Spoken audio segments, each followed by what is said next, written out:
Hey guys, it's Chloe here from the Chloe Bruce Academy, and today we're going to learn a hand roll variation with the bow staff. For those of you that haven't learnt the basic hand rolls yet, I will share the link in the description below so you can watch that one first. It's very important to be able to do the basic hand rolls before moving on to this variation. For today's purpose, I want you to start with your hand just off center. So as you can see, I've marked my bow staff with 3 points of tape. Center, and then it's like a hand width apart, hand width apart. So for this exercise, I'm going to start on the outer edge of the center, and I'm going to take the bow staff across my body. We're going to do a hand roll, overhand hand roll, but instead of on this axis, we're going to come round here. Okay, now watch how I dip my hips back to allow the bow staff to rotate in front of me.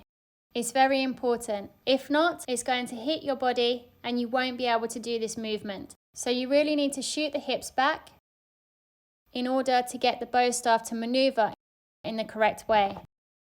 So again, dip your hips and do the overhand hand roll.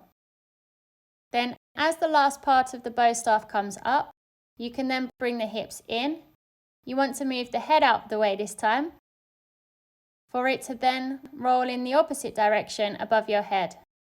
So we have here, round, dip the hips, overhand, follow it through, here.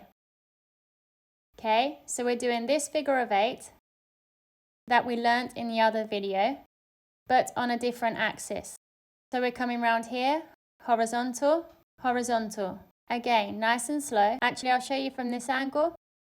So we're going to take the bow staff to the opposite side of our body. We're then going to push the hips back, which enables us to create space to get the bow staff through.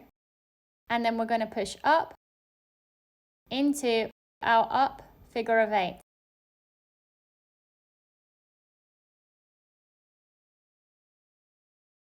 If you like that video, please subscribe, hit the like button, and I'll be posting more bow staff videos very shortly. Take care guys, and I'll catch you soon. Goodbye.